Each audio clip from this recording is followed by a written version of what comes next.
며느리 방귀는 복방귀. 옛날 어느 부잣집에 갓 시집온 새색시가 있었어요. 우리 며느리는 얼굴도 예쁘지만 마음도 참 곱지. 아유, 복덩이가 들어왔어요. 그런데 날이 갈수록 새색시 얼굴이 누렇게 변하기 시작했어요. 아가야, 얼굴색이 안 좋구나. 어디 아픈 게냐? 아버님, 제가 방귀를 못 뀌어서 그렇습니다. 이제 그까짓 방귀야 뀌면 되지. 마음 놓고 뀌거라.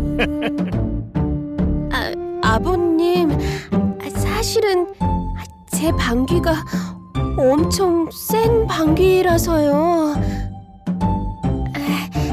그럼 아버님은 문고리를 잡고 계시고 어머님은 가마솥을 잡고 계세요.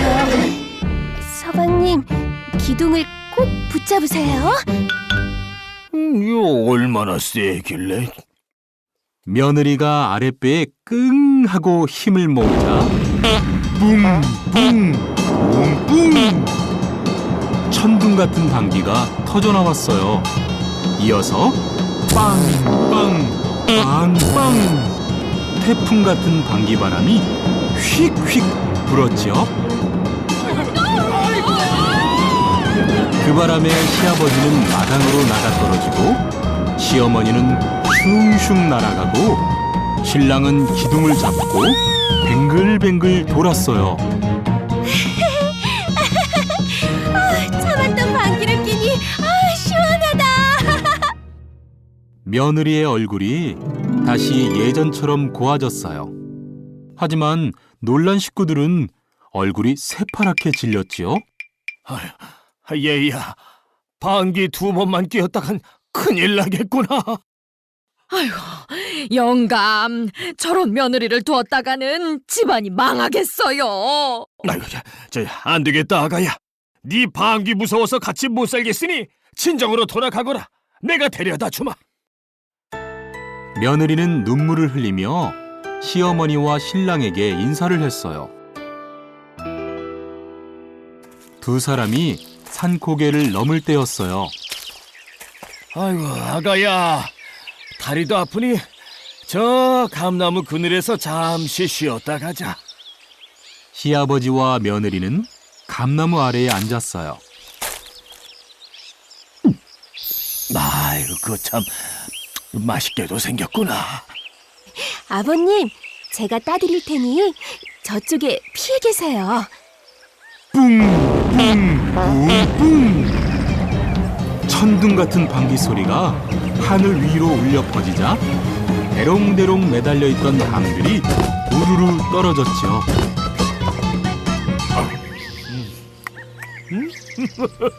옳지. 우리 며느리 방귀가 알고 보니 복방귀로구나. 시아버지는 껄껄 웃으며 며느리와 함께 다시 집으로 돌아왔어요. 그 후 며느리는 복방귀를 뿡뿡 뿡뿡 빵빵 빵빵 시원하게 끼면서 행복하게 살았답니다. 방귀 시합. 어느 마을에 방귀를 잘 뀌는 방귀쟁이 총각이 살고 있었어요. 하루는 자신의 방귀 실력을 뽐내고 싶어서 이웃마을 방귀쟁이 아줌마를 찾아갔어요. 그런데 아줌마는 없고 아이 혼자 부엌에서 놀고 있지 뭐예요? 예, 너희 엄마 어디 갔니? 엄마랑 방귀 시합 하려고 왔는데. 우리 엄만 방귀 대장이라 아저씨가 질걸요. 그냥 돌아가세요. 그 말에 화가 난 총각이 방귀를 뽕 끼자 아이는 굴뚝 안으로 쏙 들어가 버렸어요. 숯검정이 잔뜩 묻은 아이를 본 방귀쟁이 아줌마는 화가 나서 총각을 찾아갔어요. 어디 누구 방귀가 더 센지 내기 한번 합시다. 먼저 방귀쟁이 총각이 방귀를 뀌었어요. 뽕! 그러자 땅이 흔들흔들, 집들이 들썩들썩. 이번에는 방귀쟁이 아줌마가 방귀를 뀌었어요. 뿡.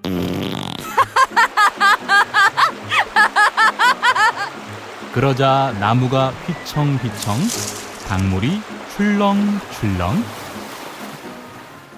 방귀 대결로는 승부가 나지 않자 이번에는 빨래방망이 날리기 시합을 했어요.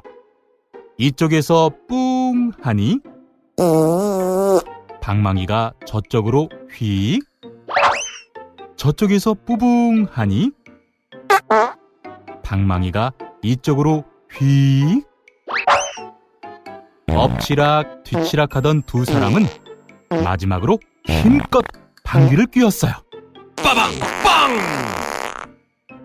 뿡. 그러자 방망이는 휙 날아가 바닷속으로 뚝 떨어졌어요.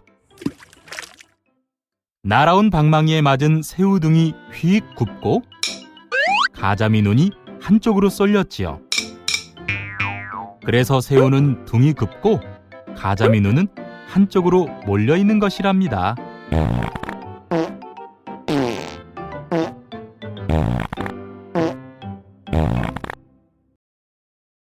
팥죽 할머니와 호랑이.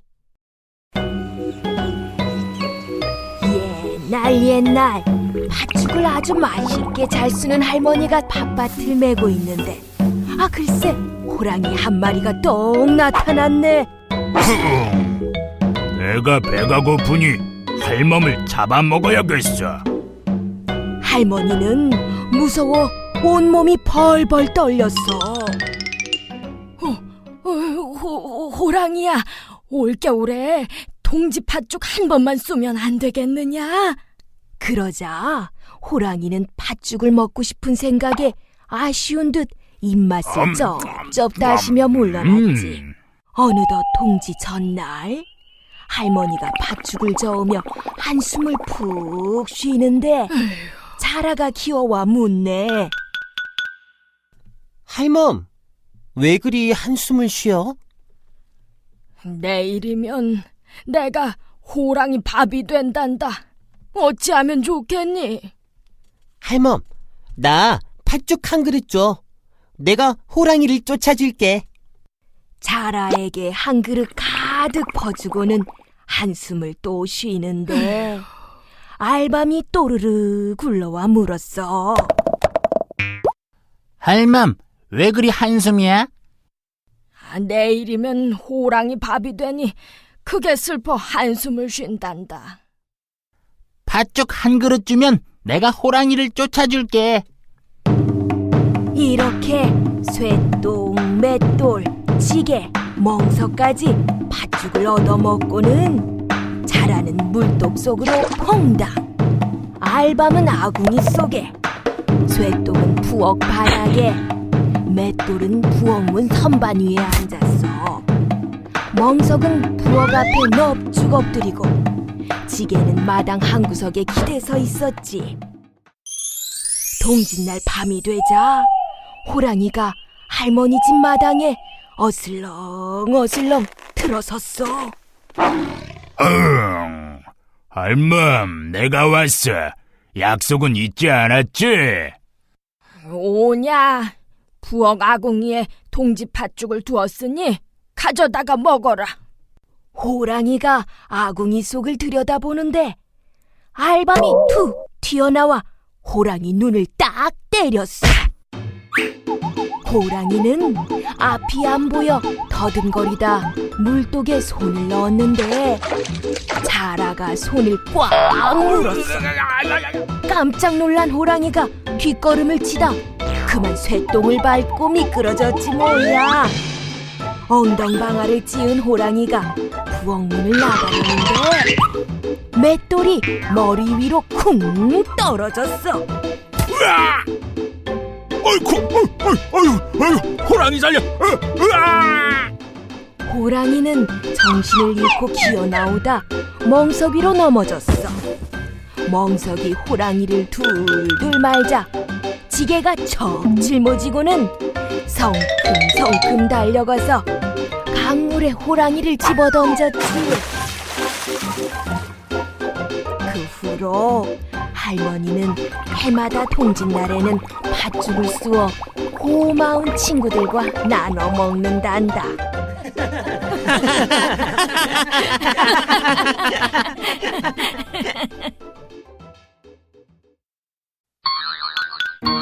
토끼의 재판.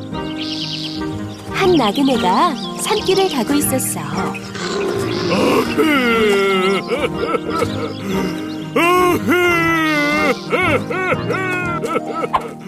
뭐지? 호랑이 소리 같기도 하고. 나그네가 조심조심 그곳에 가보니 호랑이 한 마리가 깊은 구덩이에 빠져서 울고 있는 거야. 아이고 나그네님, 제발 이 불쌍한 호랑이 좀 살려주시오. 은혜는 꼭 갚을 테니 부디 여기서 좀 꺼내주시오. 꺼내줄 테니 나를 잡아먹으면 안 되네. 예, 걱정 마세요 나그네님. 나그네는 그 말을 믿고 긴 나무를 내려주어 호랑이를 구해줬어.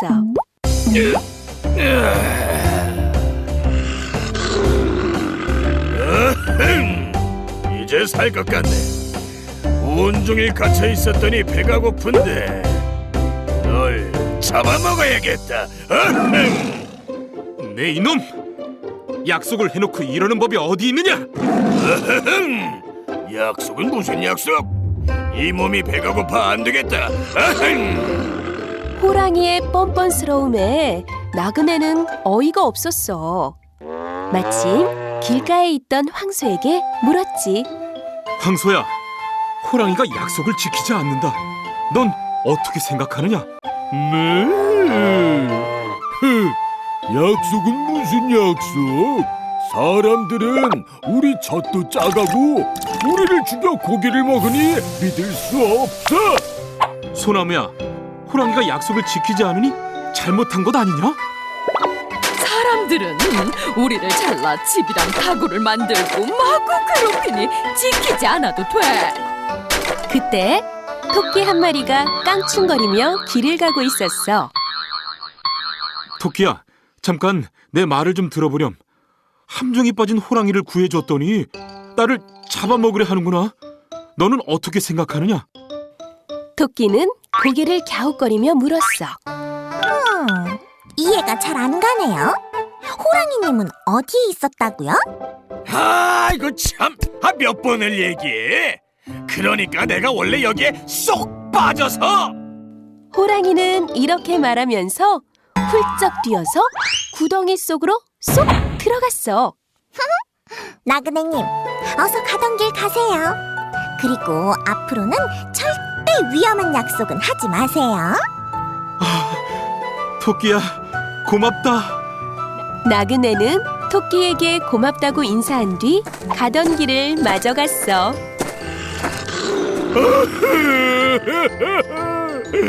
아이고 선배님 잘못했어요. 꺼내주세요.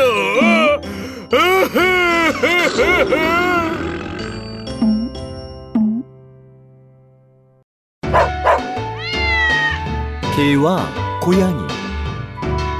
어느 마을에 개와 고양이를 키우는 가난한 할머니가 살았어요. 하루는 강에 나갔다가 어부에게 잡힌 잉어를 봤어요. 아이고 가여워라. 아이 눈물을 흘리네. 마음 착한 할머니는 돈을 털어 잉어를 산 뒤 강에 놓아주었어요. 그러자 강에서 휘황찬란한 빛이 나더니 한 아이가 나와 말했어요. 할머니, 구해주셔서 감사합니다. 살려주신 은혜로 이 용궁 구슬을 드릴게요. 알고 보니 놓아준 잉어는 용왕님의 아들이었어요. 용왕님의 아들이 준 용궁구슬은 참 신기했어요. 쓱 비비며 집 하고 말하면 집이 된 거고, 쓱 비비며 쌀 하고 말하면 쌀이 생겼어요. 용궁구슬 덕분에 할머니네 집은 부자가 되었어요. 이 소문을 들은 이웃마을 욕심쟁이 할머니가 찾아왔어요. 여기 그렇게 신기한 구슬이 있다면서요? 그 구슬 좀 보여줘요. 아이고, 구슬 참 예쁘네요. 욕심쟁이 할머니는 몰래 용궁 구슬을 가짜 구슬과 슬쩍 바꿔놓고 달아났어요. 용궁 구슬이 없어지자 할머니는 예전처럼 다시 가난해졌어요. 멍멍, 그 못된 할머니가 가져간 게 틀림없어. 우리가 찾으러 가자. 개는 고양이를 등에 업고 강을 건너 욕심쟁이 할머니 집에 도착했어요. 고양이는 헛간에 들어가 우두머리 쥐를 붙잡고 말했어요. 구슬을 가져오지 않으면 모두 잡아먹을 테다. 쥐들은 뿔뿔이 흩어져 할머니 집을 뒤져 구슬을 찾아왔어요. 멍멍, 우리가 구슬을 찾았어. 어서 가서 할머니께 전해드리자. 고양이는 구슬을 입에 물고 개에게 업혀 다시 강을 건넜어요. 한참 강을 건너던 개가 고양이에게 물었어요. 고양이야, 구슬 잘 물고 있지? 구슬 잘 물고 있어? 고양이야, 왜 대답 안 해? 잘 물고 있어.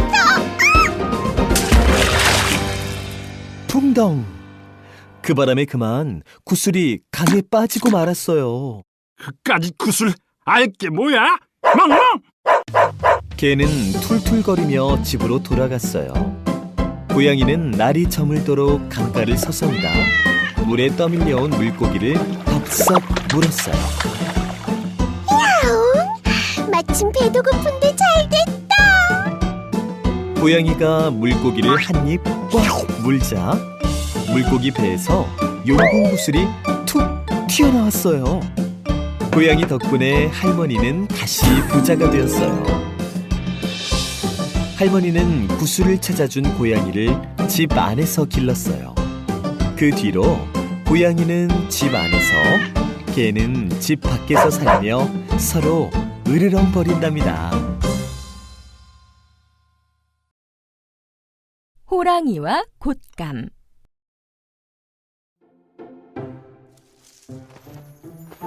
흰눈이 내리는 어느 겨울날, 호랑이 한 마리가 어슬렁어슬렁 마을로 내려왔어요. 어흥. 배고파. 어디 뭐 먹을 것 없나? 그때 어디선가 응애, 응애. 하는 아기 울음소리가 들려왔어요.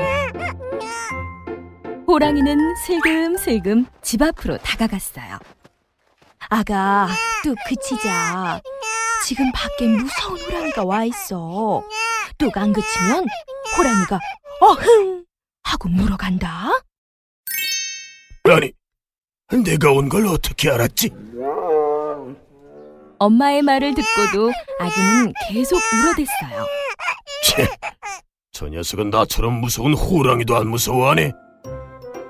그때 엄마가 아기에게 말했어요. 아가, 자, 곶감이다, 곶감. 그 말에 아기는 울음을 뚝 그쳤어요.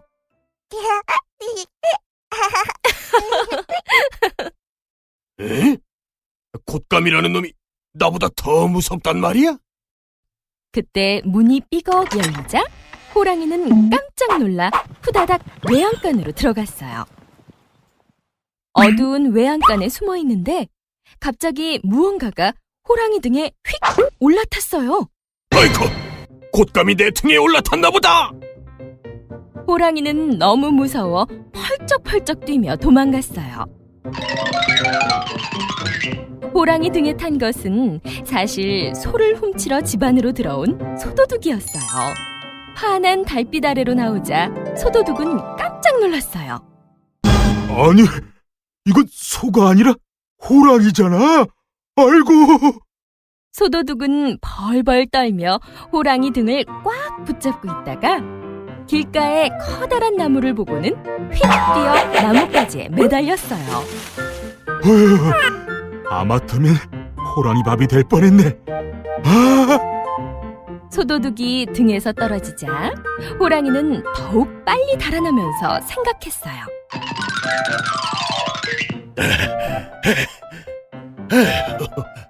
하마터면 곶감한테 잡아먹힐 뻔했네.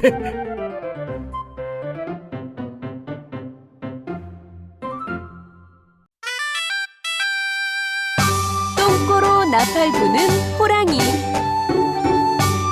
옛날에 나팔을 잘 부는 아저씨가 살았어요. 어느 날 잔치집에 다녀온 아저씨가 언덕을 넘을 때였어요. 술 너무 많이 마셨나? 아유, 머리가 어지러지는데 잠시 쉬었다 가야겠다. 나무 밑에서 쉬던 아저씨는 그만 스르르 잠이 들고 말았어요.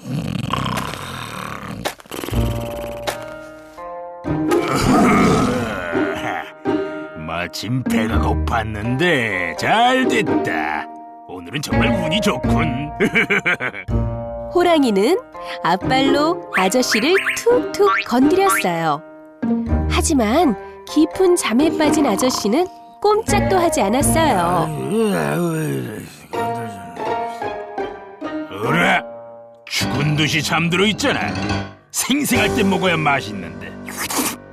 안 되겠다. 깨워서 잡아먹어야겠다.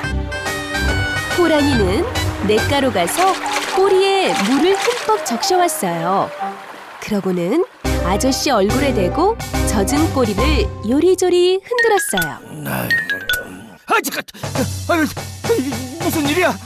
깜짝 놀란 아저씨가 잠에서 깨어보니 눈앞에 호랑이 엉덩이가 보이는 게 아니겠어요? 아이고, 큰일 났네. 이러다 호랑이 밥이 되겠어. 무슨 좋은 방법이 없을까? 눈앞에서 흔들흔들 왔다 갔다 하는 호랑이 똥꼬를 보자 아저씨는 번쩍 좋은 생각이 떠올랐어요. 옳지, 그렇게 하면 되겠구나. 아저씨는 두 손으로 나팔을 잡고 있는 힘껏 호랑이 똥꼬에 콱 박았어요. 아이고, 내 똥꼬야, 내 똥꼬. 아이고, 호랑이 달려. 호랑이가 나팔을 빼내려고 이리저리 뒹굴뒹굴 해보았지만 깊이 박힌 나팔은 빠지지 않았어요. 그때부터 호랑이가 방귀를 낄 때마다 빵빵빵 빠라빵빵 나팔 소리가 울려 퍼졌대요. 바로 호랑이가 똥꼬로 나팔 부는 소리랍니다. 혹부리 할아버지. 옛날 어느 마을에 턱 밑에 커다란 혹이 달린 혹부리 할아버지가 살았어요. 할아버지는 가난했지만 마음씨가 착하고 노래를 잘 불렀어요. 하루는 나무를 하다 날이 어두워져 집에 가려는데 후두둑 빗방울이 떨어졌어요. 할아버지는 허름한 집 한 채를 발견하고는 들어가 노래를 부르기 시작했어요. 얼씨구나, 절씨구나, 좋다. 이때 노랫소리를 들은 도깨비들이 집 안으로 들어왔어요. 영감, 노래소리 한번 듣기 좋소. 도깨비들은 웃으며 할아버지에게 어떻게 하면 노래를 잘 부르는지 물었어요. 혹부리 할아버지는 도깨비들이 무서워 온몸이 벌벌 떨렸지만 능청스럽게 혹을 만지며 말했어요. 내 노랫소리야, 이 혹에서 나오지. 그러자 도깨비들은 혹을 톡 쳐서 뚝 떼고는 도깨비 방망이를 선물로 주었어요. 혹부리 할아버지는 혹도 떼고 도깨비 방망이도 얻어 큰 부자가 되었어요. 한편 이 소식을 들은 이웃 마을의 욕심쟁이 혹부리 할아버지는 냉큼 허름한 집으로 달려가 노래를 불렀어요. 잘 쉬고 잘 쉬고 영감, 또 오셨네? 아하, 도깨비들인가? 내 노랫소리 어떤가? 이 혹에서 나온다네. 그 형편없는 노래 실력으로 무슨? 지난번에 준 혹도 가짜더니 어딜 속이려고? 이 혹도 마저 가져가시오! 도깨비들은 혹부리 할아버지의 턱에 혹을 하나 더 붙여주었어요. 욕심쟁이 할아버지는 혹대로 갔다가 혹이 하나 더 늘어서 집으로 돌아왔답니다. 아이고, 아이고.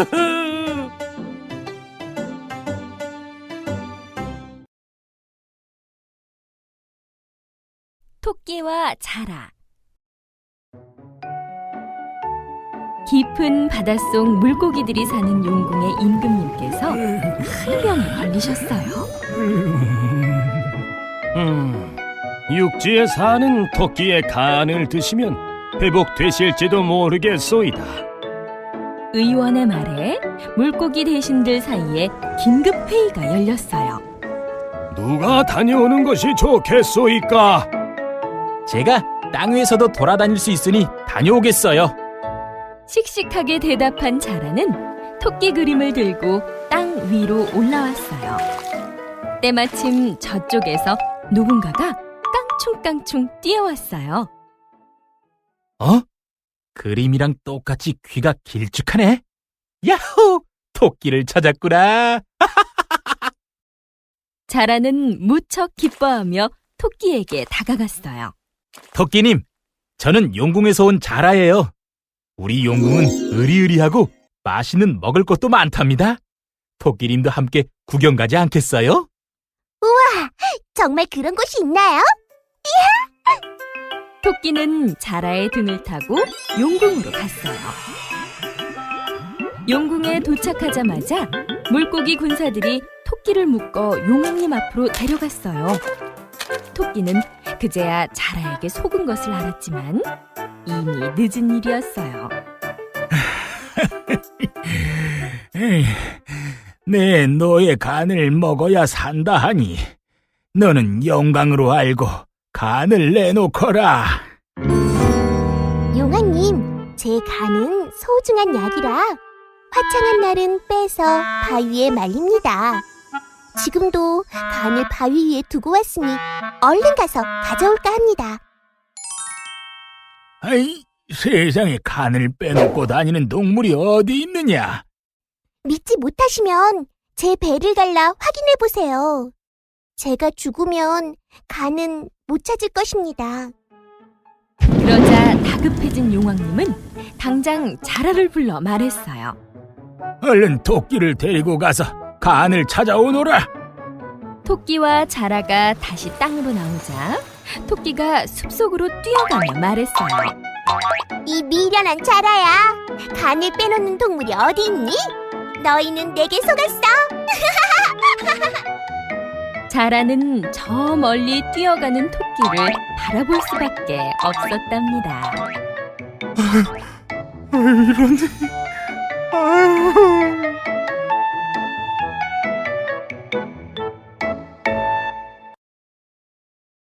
은혜 갚은 호랑이.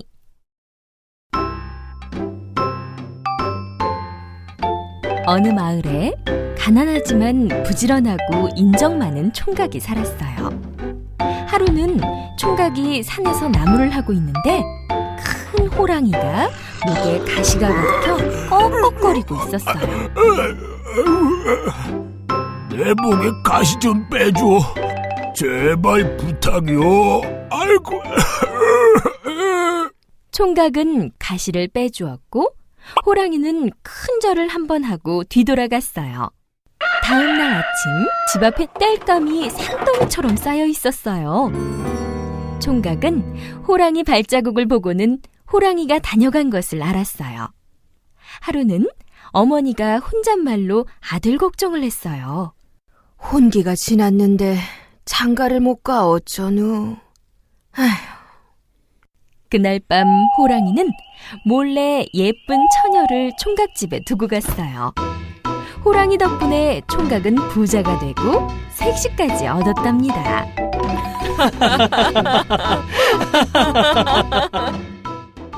하루는 마을에 방이 붙었어요. 호랑이가 마을로 내려와 사람을 해치니 호랑이를 잡는 사람에게 큰 상금을 준다는 내용이었어요. 그날 밤 호랑이가 총각의 집에 찾아와 말했어요.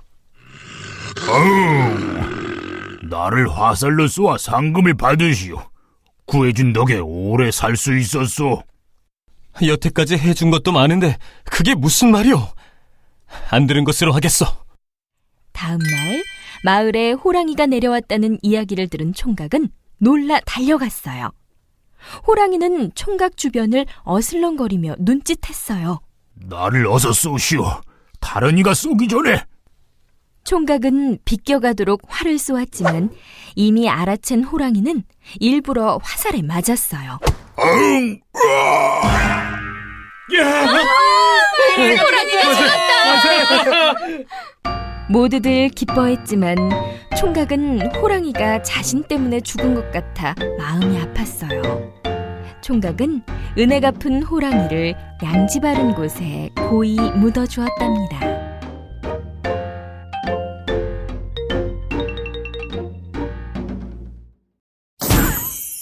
도깨비 방망이.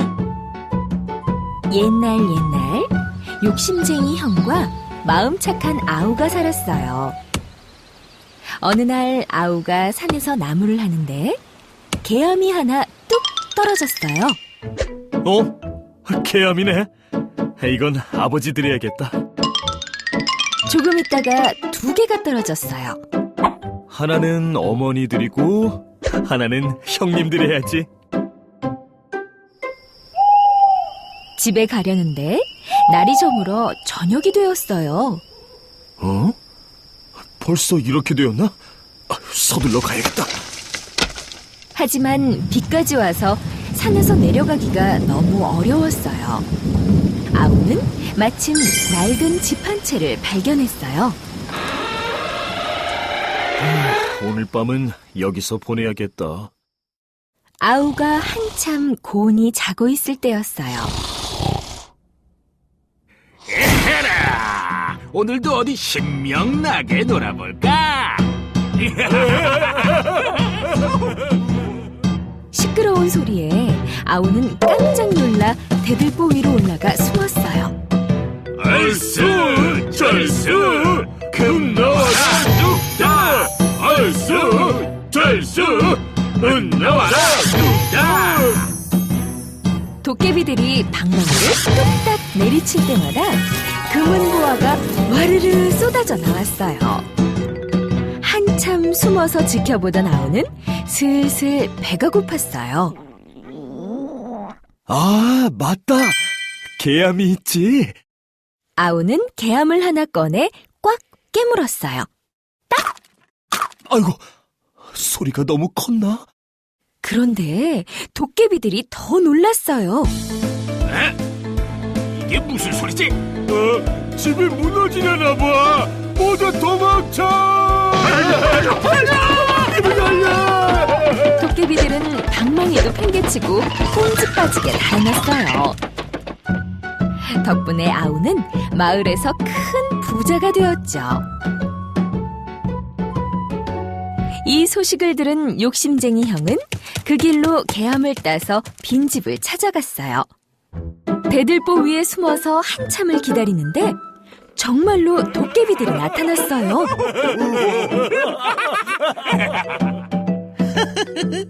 이제 나도 큰 부자가 되겠구나.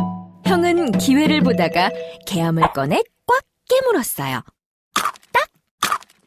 그놈이 또 왔다. 저 위에 있다. 이번에도 속을 줄 알고. 이게 아닌데. 도깨비들은 대들보 위에 숨어있던 형을 찾아냈어요. 그리고는 떡떡 밤새 형의 볼기를 찾답니다. 아이고. 빨간 부채, 파란 부채. 몹시 더운 여름날, 나무를 하던 할아버지가 잠시 쉬고 있었어요. 그런데 머리 위에 나뭇가지에 부채 2개가 매달려 있는 것이에요. 웬 부채지? 마침 더운데 잘 되었군. 할아버지가 빨간 부채를 펼쳐 훨훨 붙이자 갑자기 코가 쑥쑥 늘어났어요. 깜짝 놀란 할아버지가 파란 부채를 붙이자 신기하게도 코가 다시 줄어들었어요. 이거 요술 부채로구나. 이 신기한 부채로 큰 부자가 될 수 없을까? 그러던 어느 날 할아버지는 부자 영감에게 슬쩍 다가가 빨간 부채를 붙이며 말했어요. 영감님, 날씨가 참 덥지요. 그러자 부자 영감의 코는 점점 늘어났어요. 깜짝 놀란 영감은 의원을 불렀지만 늘어난 코를 고칠 수 있는 의원은 없었어요. 아이고,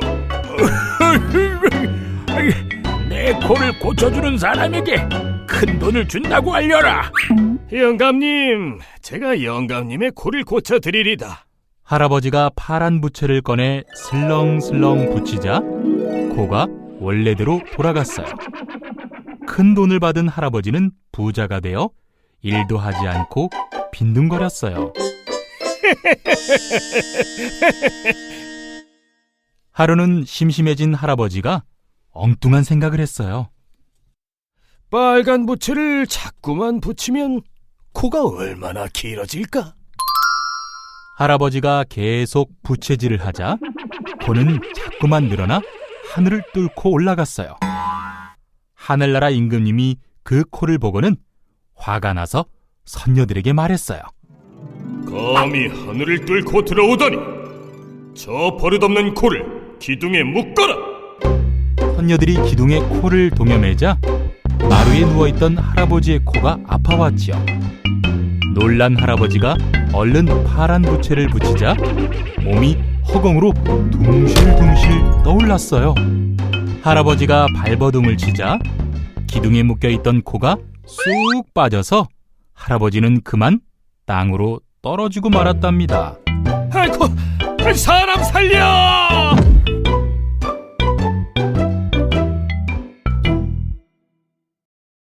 해님 달님. 옛날에 엄마와 오누이가 살았어요. 하루는 엄마가 잔치집 일을 하러 가게 되었어요. 얘들아, 엄마가 잔치집 가서 만난 거 싸올 테니 집 잘 보고 있어라. 네. 일을 마친 엄마가 떡을 이고 집에 가는데 갑자기 호랑이 한 마리가 나타났어요. 어흥! 떡 하나 주면 안 잡아먹지. 엄마는 얼른 떡을 꺼내 호랑이에게 주었어요. 호랑이는 떡을 날름 받아먹고는 엄마까지 잡아먹었어요. 그러고는 엄마 옷을 입고 오누이가 있는 집을 찾아가 말했어요. 얘들아, 엄마 왔다. 방 안에 있던 오누이는 엄마 목소리가 이상해서 문 사이로 슬쩍 밖을 보았어요. 그런데 글쎄, 커다란 호랑이가 엄마 옷을 입고 서 있지 뭐예요? 얼른 우물 옆 나무 위에 숨자.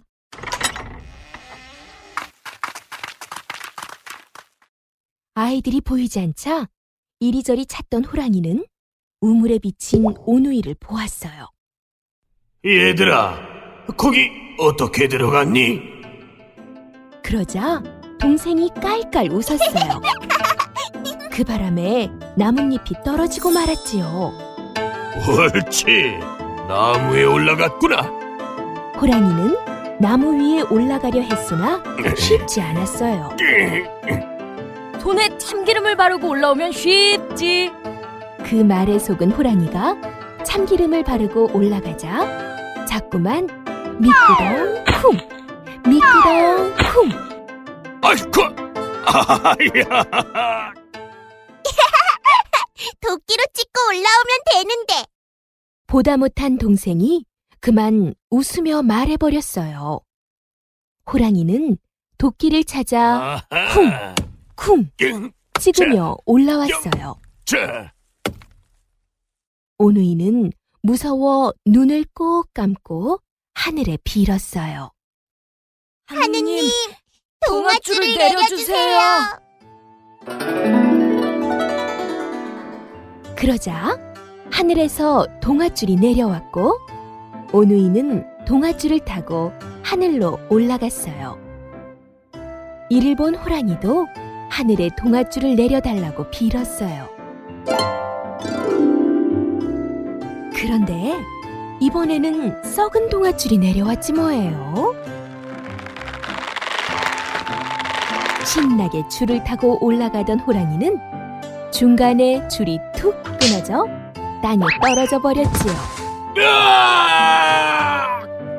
이렇게 해서 하늘나라에 올라간 부끄럼쟁이 동생은 햇님이, 씩씩한 오빠는 달님이 되었답니다.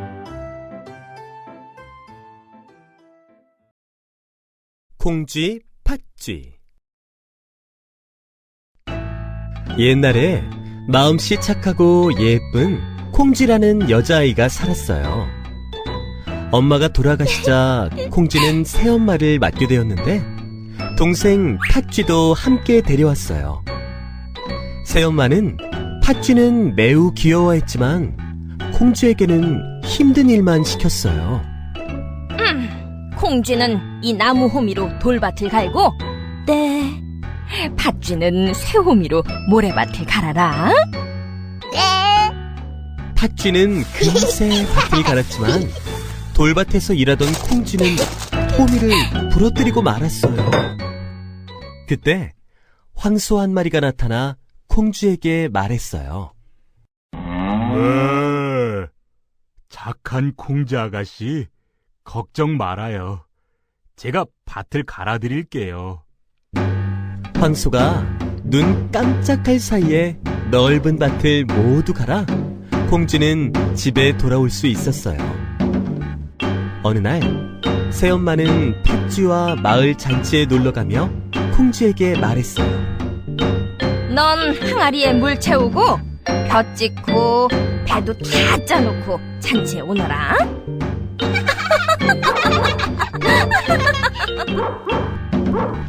새엄마가 준 항아리는 바닥에 구멍이 나 있어 물이 채워지지 않았어요. 그때 두꺼비가 나타나 말했어요. 아가씨, 제가 항아리 안에 들어가 구멍을 막을게요. 항아리에 물을 다 채운 콩쥐가 벼를 찌으려 하자 참새들이 날아왔어요. 짹짹, 콩쥐 아가씨, 우리가 별을 모두 찧어드릴게요. 참새들이 별을 모두 찢자 이번에는 하늘에서 선녀가 내려와 콩쥐에게 말했어요. 콩쥐야, 내가 배를 짤 테니 이 옷을 입고 잔치에 다녀오너라. 선녀는 콩쥐에게 예쁜 옷을 입히고 꽃신을 주었어요. 서둘러 잔치에 달려가던 콩쥐는 꽃신 한 짝을 강물에 빠뜨리고 말았어요. 때마침 지나가던 원님이 강물에 떠있는 꽃신을 보고는 말했어요. 저 꽃신의 주인은 내 아내로 맞이할 것이다. 모든 여인들과 팥쥐까지 꽃신을 신어보았지만 아무도 맞지 않았어요. 그때 콩쥐가 수줍게 나와 꽃신을 신어보니 꼭 맞았어요. 꽃신 주인을 찾았다! 원님의 아내가 되실 것이다!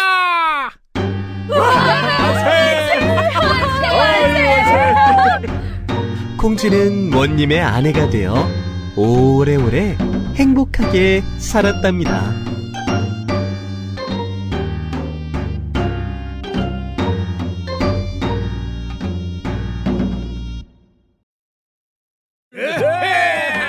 도깨비 감투.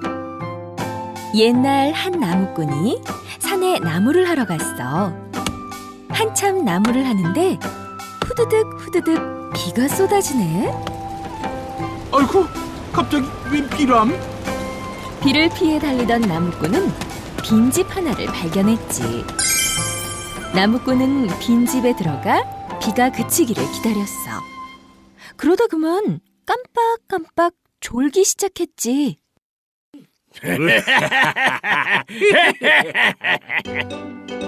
아니, 이게 무슨 소리지? 나무꾼은 허둥지둥 다락으로 숨었어.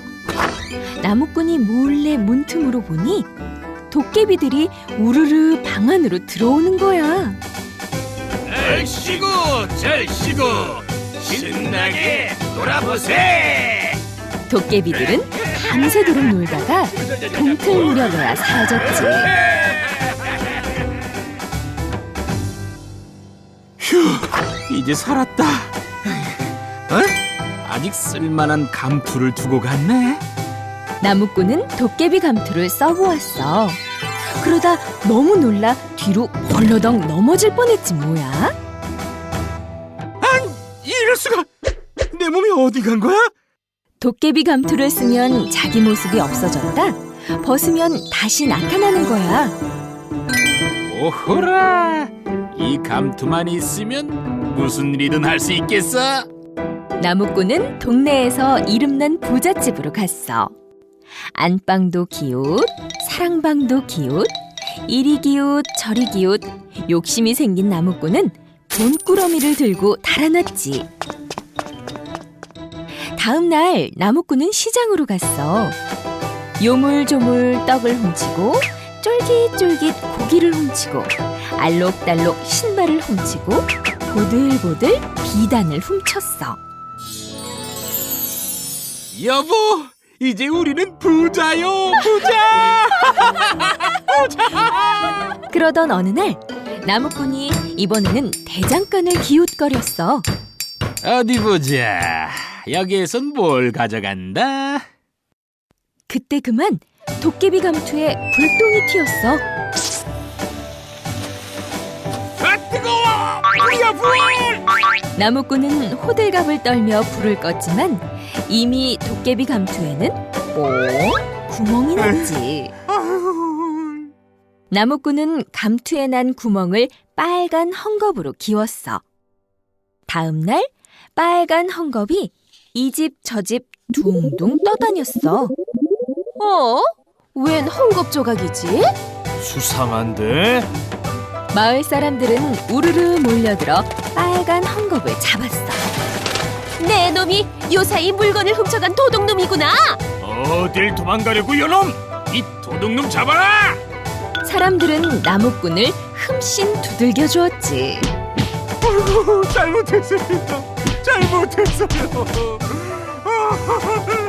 나무꾼은 눈물을 흘리며 후회했단다. 금도끼, 은도끼.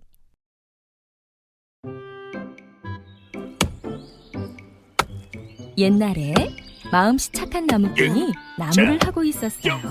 자, 그런데 갑자기 손이 미끄러지면서 그만 도끼가 연못에 풍덩 빠지고 말았어요. 아이고, 하나밖에 없는 도끼가 물에 빠졌으니 이를 어쩌나. 그때였어요. 연못 안에서 휘황찬란한 빛이 나더니 산신령이 나타났어요.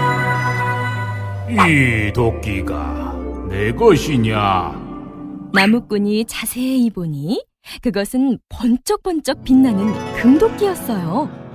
제 도끼가 아닙니다. 그럼 이 도끼가 내 것이냐? 이번에는 반짝반짝 윤이 나는 은도끼였어요. 그것도 아닙니다. 제 도끼는 낡은 쇠도끼입니다. 참으로 정직한 청년이구나. 상으로 이 도끼들을 모두 주마. 정직한 나무꾼은 금도끼와 은도끼, 자신의 낡은 도끼까지 모두 받아 돌아왔어요. 이 소식을 들은 이웃집 욕심쟁이 나무꾼은 당장 연못으로 달려가 자신의 쇠도끼를 던졌어요. 그러자 연못 안에서 빛이 나더니 산신령이 도끼를 들고 나타났어요. 이 도끼가 내 것이냐? 산신령이 들고 있는 도끼는 번쩍번쩍한 금도끼였어요. 예, 제 도끼입니다. 그러자 산신령은 은도끼를 들고 물었어요. 이 도끼도 내 것이냐? 예, 그것도 제 도끼 입지요. 이런 고얀 녀석을 보았나? 남의 도끼를 탐내다니. 너 같은 욕심쟁이에게는 도끼를 하나도 줄 수 없다.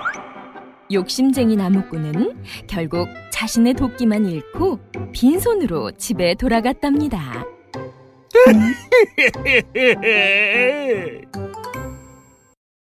은혜 갚은 까치. 옛날 옛적 한 선비가 과거를 보러 한양으로 가고 있었어요. 아니, 저런 불쌍한... 선비는 얼른 활을 겨누어 단발에 구렁이를 쏘아 죽이고 새끼 까치들을 구해주었어요. 선비는 다시 서둘러 길을 떠났지만 어느 틈에 캄캄한 밤이 되었어요. 선비는 길을 잃고 한참 동안 헤매다 집 한 채를 발견했어요. 계시오? 산속에서 길을 잃어 그러니 하룻밤 묵어가도 되겠어? 되고 말고요. 이 산 중에는 다른 집이 없으니 어서 안으로 드시지요. 선비는 그 집으로 들어가 여인이 차려준 저녁을 맛있게 먹었어요. 그리고는 자리에 누웠어요. 하루 종일 걸어서 몹시 피곤했는지 금세 골아떨어졌지요. 얼마나 잤을까요? 선비는 갑자기 숨이 막히고 온몸이 답답해서 잠에서 깨고 말았어요.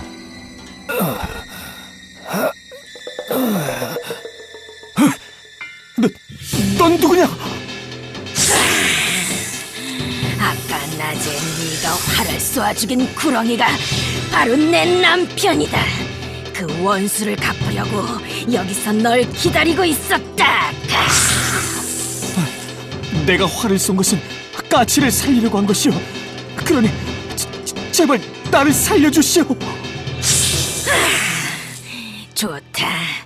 이 산속에 빈 절이 있다. 날이 밝기 전에 그 절에 있는 종이 3번 울리면 하늘의 뜻으로 알고 너를 살려주겠다. 곧 날이 밝는데 빈 절의 종이 무슨 수로 울리겠는가. 이제 난 꼼짝없이 죽었구나. 자, 이제 약속한 시간이다. 바로 그때였어요. 댕, 댕, 댕. 산속에서 희미하게 종소리가 3번 울려 퍼졌어요. 분하다. 하늘의 뜻이니 널 살려줄 수밖에 없구나. 구렁이는 선비 몸을 풀어주고는 스르르 사라졌어요. 선비는 바로 빈절로 달려가 보았어요. 내가 새끼를 살려준 은혜를 갚은 게로구나.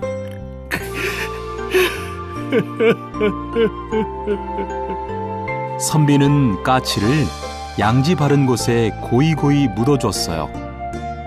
그리고 그 길로 한양에 가서 과거를 보아 급제를 했어요.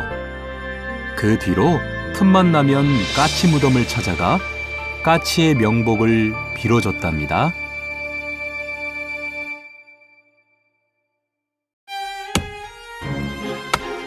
선녀와 나무꾼.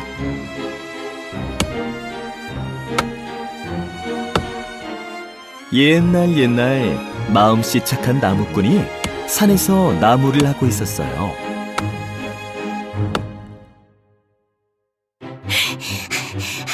나무꾼님, 살려주세요. 사냥꾼이 쫓아와요. 어서 이곳에 숨으렴. 여기 사슴 한 마리 뛰어오는 거 못 봤어? 저쪽으로 가는 걸 보긴 했소만. 사냥꾼이 멀리 갔으니 이제 나오렴. 사슴은 나무꾼을 데리고 작은 연못이 있는 곳으로 갔어요. 이곳은 선녀들이 목욕하는 곳이에요. 날개 옷을 하나 숨기면 선녀와 결혼할 수 있어요. 하지만 아이 셋을 낳을 때까지 절대 옷을 주지 마세요. 날이 어두워지자 나무꾼은 몰래 연못 근처로 갔어요. 사슴의 말대로 아름다운 선녀들이 목욕을 하고 있었어요.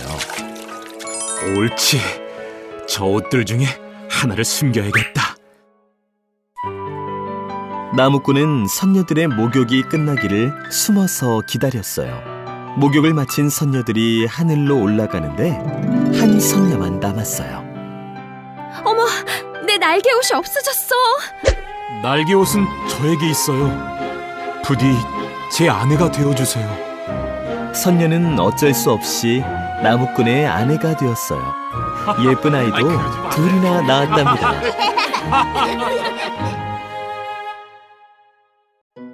어느 날 선녀가 슬픈 얼굴로 나무꾼에게 말했어요. 서방님, 제 날개 옷을 한 번만 보여주세요. 마음이 흔들린 나무꾼은 그만 날개옷을 꺼내주고 말았어요. 어머, 내 날개 옷. 서방님, 한 번만 입어볼게요. 날개옷을 입은 선녀는 아이 둘을 양팔에 안고 하늘로 올라가 버렸어요. 나무꾼은 사슴을 찾아가 도움을 청했어요. 선녀들이 이제는 두레박으로 물을 퍼가요. 오늘 밤 그 연못으로 큰 두레박이 내려올 거예요. 그 두레박을 타고 가면 선녀와 아이들을 만날 수 있을 거예요. 나무꾼은 사슴의 도움으로 하늘나라로 올라갔어요. 나무꾼은 하늘나라에서 선녀와 아이들을 만나 오래오래 행복하게 살았답니다.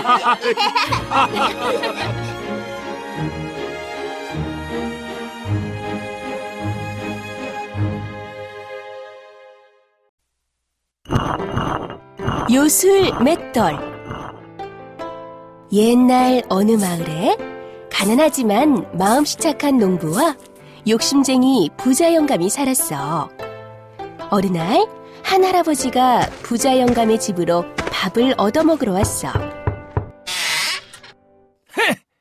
영감한테 줄 밥이 어딨어? 딴 데 가서 알아보시. 쫓겨난 할아버지는 착한 농부의 집 근처에서 그만 쓰러지고 말았대. 할아버지, 정신 차리세요. 착한 농부는 할아버지를 들쳐업고 집으로 달려왔어. 없는 곡식을 모두 털어 죽을 만들어 먹이고는 밤새 잠도 안 자고 정성껏 돌봐줬지. 정말 고맙소. 가진 거라고는 이 맷돌밖에 없으니 이거라도 받으시오. 할아버지는 맷돌을 주고는 바람같이 가버렸어. 착한 농부는 빈 맷돌을 슬슬 돌리면서 혼잣말을 했지. 맷돌에서 쌀이나 술술 나오면 얼마나 좋을까. 그러자 맷돌에서 정말로 쌀이 술술 쏟아져 나오는 게 아니겠어? 아니, 이게 웬일이야? 착한 농부가 옷 나와라! 하면 옷이 나오고 돈 나와라! 하면 돈이 나오는 거야. 우와, 이거 요술 맷돌이로구나. 경사 났네, 경사 났어! 요술 맷돌 덕분에 부자가 된 착한 농부는 큰 잔치를 벌였어. 그 소문을 듣고 욕심쟁이 부자 영감이 착한 농부 집에 찾아갔어. 오호, 이게 바로 요술 맷돌이구나. 아무도 없는 곳으로 가서 나 혼자만 써야겠다. 부자 영감은 맷돌을 안고 멀리 도망갔어. 아무도 찾지 못하는 먼 곳으로 도망가려고 배를 타고 바다로 나갔지. 자, 어디 한번 돌려볼까? 옳지, 소금이 좋겠다. 수리수리 소금 나와라. 그러자 돈보다 귀하고 쌀보다 비싼 소금이 줄줄 흘러나왔어. 조그만 배에 소금이 점점 산더미처럼 쌓이기 시작했지. 이제 나는 큰 부자다. 부자 영감은 자꾸자꾸 맷돌을 돌렸어. 그러다 배가 무거워져 그만 바다 밑으로 가라앉고 말았지.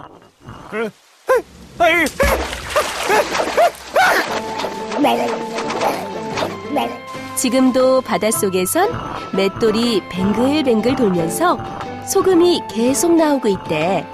그래서 바닷물이 짠 거란다.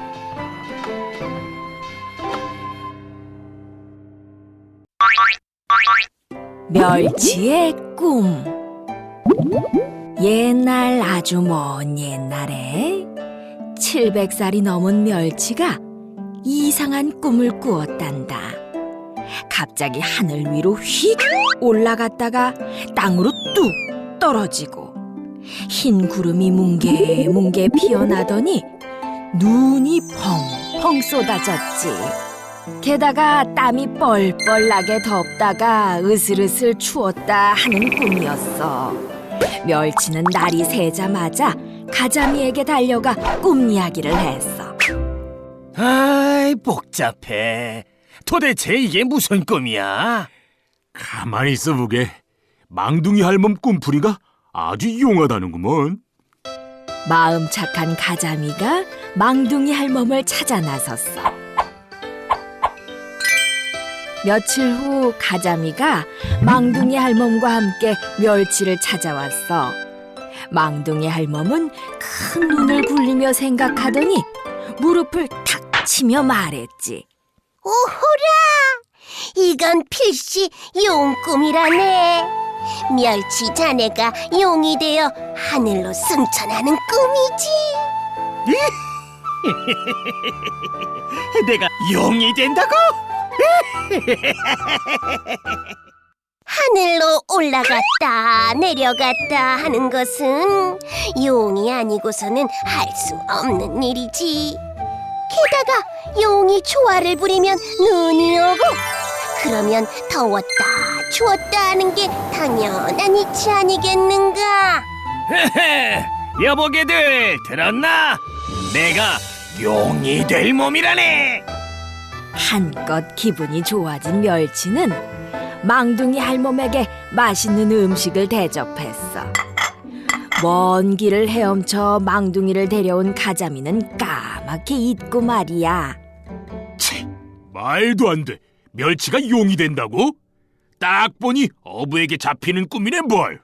하늘로 올라갔다 땅으로 떨어졌다니까. 낚싯줄에 걸렸으니까 하늘로 휙 올라갔다가 땅으로 뚝 떨어졌겠지. 아이, 구름이 피어나고 흰 눈이 펄펄 내렸다고. 반찬에 쓰려고 석쇠에 올려 연기가 났겠지. 하얀 눈은 간을 맞추려고 소금을 뿌린 거야. 아이, 그럼 더웠다 추웠다 한 건 뭐야? 잘 익으라고 부채질한 거야. 가자미의 꿈풀이에 멸치 얼굴이 푸르락해졌어. 이리 천하의 고이한 놈이 있나? 멸치는 가자미의 뺨을 힘껏 때렸어. 어찌나 세게 때렸던지 가자미 눈이 획 돌아갔지. 옆에 있던 낙지와 꼴뚜기는 슬그머니 눈을 빼서 꽁무니에 감췄어. 그 모습을 보고 배꼽이 빠져라 웃던 새우는 지금처럼 허리가 꼬부라지고 펄쩍펄쩍 뛰어서 도망가던 망둥이는 지금처럼 뛰는 물고기가 되었단다. 소가 된 게으름뱅이. 옛날 옛적 일을 하지 않는 게으름뱅이가 살았어. 아니 그렇게 매일 잠만 잘 거요? 그러려거든 당장 이 집에서 나가요. 에이, 나가라면 못 나갈 줄 알고? 화가 난 게으름뱅이는 그 길로 집을 나섰어. 한참 가다 보니 허름한 집에서 웬 할아버지가 소머리탈을 만들고 있더래. 영감님, 그참 신기하게 소와 똑같이 생겼네요. 한 번만 써보면 안 될까요? 네, 그만두시오. 잘못 쓰면 큰일 난다오. 게으름뱅이는 소의 탈을 빼앗아 머리에 뒤집어 썼어. 그랬더니 글쎄 게으름뱅이의 몸이 그냥 그대로 스르르 소가 돼버렸지 뭐야. 어이구, 이게 웬일이야? 하고 소리쳤더니 음메 소 울음소리만 나오는 게 아니겠어.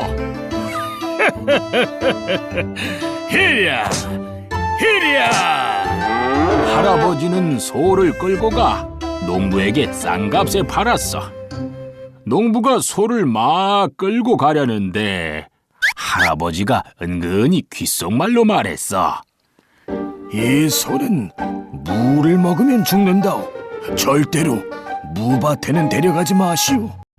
소가 된 게으름뱅이는 다음 날부터 하루 종일 일만 했어. 논 갈고 밭 갈고 수레 끌고 쟁기 끌고 날만 새면 끌려나가 어두워질 때까지 고되게 일을 했지. 아이고, 힘들어. 하도 일이 힘들어서 소리라도 지르면 음메 울음소리만 났어. 히랴, 히랴. 어서 움직이지 못해? 진작 이렇게 열심히 일했으면. 다음 날 게으름뱅이 눈에 무밭이 보였어. 이 소는 무를 먹으면 죽는다오. 절대로 무밭에는 데려가지 마시오. 평생 소로 사느니 차라리 죽는 게 낫겠어. 게으름뱅이는 무밭으로 가서 무 한 개를 입으로 물고 쑥 뽑았어. 그리고 아작아작 씹어 먹었지.